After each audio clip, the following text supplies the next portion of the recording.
आपने देखा किस तरीके से यहाँ जो है तमाम आरोप समाजवादी पार्टी के ऊपर जो है वो ऊर्जा मंत्री द्वारा लगाए गए। लेकिन उसी के बाद आपको बता दें कि समाजवादी पार्टी से सांसद इकरा हसन ने समाजवादी पार्टी की धन्यवाद सभा में भाजपा सरकार पर तीखा हमला बोला है। कैराना सांसद ने पहलवान विनेश फोगाट को गोंडा में आयोजित कुश्ती चैंपियनशिप में खेलने से रोके जाने के मुद्दे को लेकर सरकार की आलोचना की है। आपको बता दें कि यहीं इसी के साथ उन्होंने कहा है कि देश के खिलाड़ियों का सम्मान होना चाहिए, करना चाहिए, लेकिन भाजपा सरकार उन्हें आगे बढ़ने के बजाय रोकने का काम कर रही है। ये एक बहुत बड़ा आरोप उनके द्वारा लगाया गया।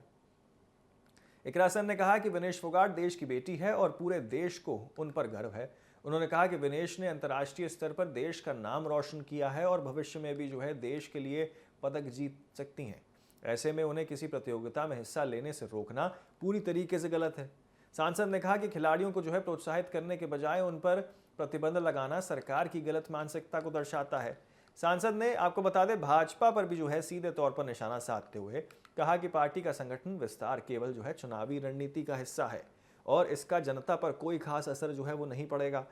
उन्होंने दावा किया है कि जनता भाजपा की नीति को समझ चुकी है और आने वाले चुनावों में जो है इसका जवाब भी देगी। महिला आरक्षण बिल के मुद्दे पर भी इकरा हसन ने केंद्र सरकार को जमकर घेरा है। उन्होंने कहा कि अगर सरकार वास्तव में महिला आरक्षण के पक्ष में है तो उसे तुरंत लागू करना चाहिए, लेकिन सरकार की मंशा कुछ और दिखाई दे रही है। सांसद ने आरोप लगाया कि महिला आरक्षण बिल के बहाने परिसीमन लागू करने की तैयारी की जा रही है। उनके मुताबिक यह राजनीतिक लाभ लेने की रणनीति हो सकती है। यूपी मंत्रिमंडल विस्तार को लेकर भी इकरा हसन ने भाजपा सरकार पर हमला बोला। उन्होंने कहा कि विधानसभा चुनाव नजदीक आते ही भाजपा को हार का डर सताने लगता है, इसलिए मंत्रिमंडल का विस्तार किया गया है। उन्होंने दावा किया है कि सरकार जनता के मुद्दों से ध्यान भटकाने की कोशिश कर रही है। 5 राज्यों के चुनावी परिणामों को लेकर भी इकरा हसन ने सवाल उठाए हैं। उन्होंने कहा कि लोकतंत्र को कमजोर करने की कोशिश हो रही है। सांसद ने आरोप लगाया है कि 21 लाख वोट डिलीट किए गए हैं, जबकि बीजेपी और ऑल इंडिया तृणमूल कांग्रेस के बीच वोटों का अंतर केवल 13 से 14 लाख था।